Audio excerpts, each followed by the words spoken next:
Hərb tarixi.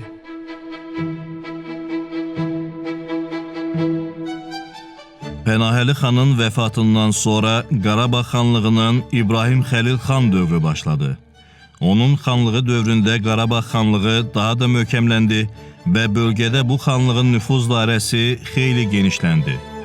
İbrahim Xəlil xanın dövründə 1783-84-cü illərdə öz möhkəmliyi ilə əhəmiyyət kəsb eləyən Əsgəran qalası tikildi. Bu qala Şuşadan 25 kilometr aralı Qarqar çayı sahilində inşa edilmişdi.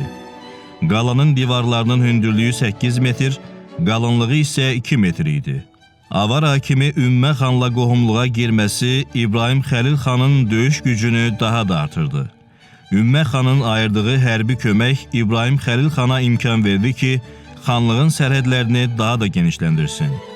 Gəncə, Şamaxı və Şəki xanlıqları İbrahim Xəlil xanın təsiri altına düşdü.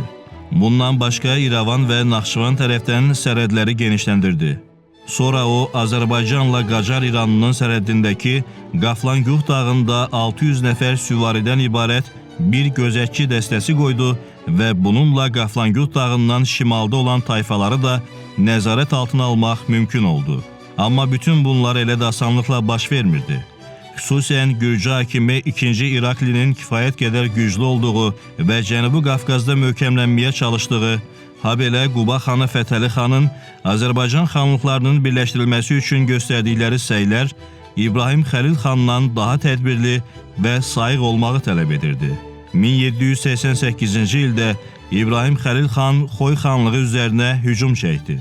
Bu zaman Qarabağ xanlığının qoşunlarına Qaradağ xanlığının qoşunları, ləzgi və avar silahlı dəstələri də kömək edirdilər. Bununla belə, İbrahim Xəlil xan bu zaman qarşısına qoyduğu məqsədə nail ola bilmədi. Qarabağ xanlığının möhkəmləndirilməsi üçün İbrahim Xəlil xanın diqqət yetirməli olduğu məsələlərdən biri də yerli məliklərlə münasibətlərin aydınlaşdırılması oldu. Çünki məliklərin bəziləri hələ də xanlığın mərkəzləşdirilmiş hakimiyyətindən yayınmağa müvəffəq olacaqlarına ümidlərini kəsməmişdilər. Rusiya sarayı və saray məmurları ilə müxtəlif əlaqələri olan ermənilər Qarabağ məliklərini də öz qurduqları planların icrasına təhrik edir və onlar tərəfindən imzalanan məktubları Rusiya sarayına çatdırırdılar. Həmin məktublarda xristiyan amili, xristiyanlığın Qarabağ xanı tərəfindən təqibi, Qarabağın xristiyan əhalisinin Rusiya sarayına sədaqətli qalması kimi məsələlər xüsusilə qabardılır və Rusiya sarayından imdad dilənirdi. İkinci Yekaterinanın dövründə Rusiya sarayı Qafqazda möhkəmlənmək barədə öz planlarını işə saldı və Qafqazın işğalı çərçivəsində orada hətta xristiyan dövlətinin yaradılması niyyətini də ortaya qoydu. 1783-cü ilin iyul ayında Kartli Kaxetya çarlığının Rusiyanın himayəsinə keçməsi bölgədə vəziyyəti müəyyən qədər mürəkkəbləşdirdi.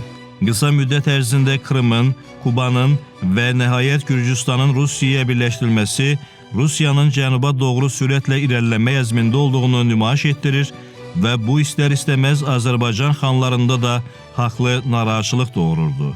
Axalsıq paşası Süleyman Paşa da belə bir narahatlıqla İbrahim Xəlil xana məktub göndərərək xəbərdarlıq edirdi ki, Rus qoşunları artıq Gürcüstan ərazisinə daxil olub. Paşanın məlumatına görə, orada lazımi hazırlıq işləri görüldükdən sonra Rusiya yay fəslinin sonunda Azərbaycan xanlıqları və Osmanlı İmperiyası üzərinə hərbi əməliyyatlara başlayacaq.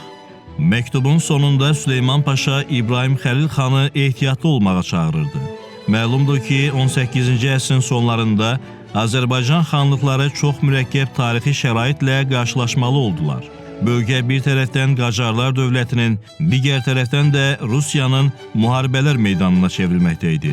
Hər iki dövlət bu əraziləri öz tərkibinə qatmaq istəyirdi. Osmanlı Türkiyəsi də bölgəyə olan marağını gizlətmirdi.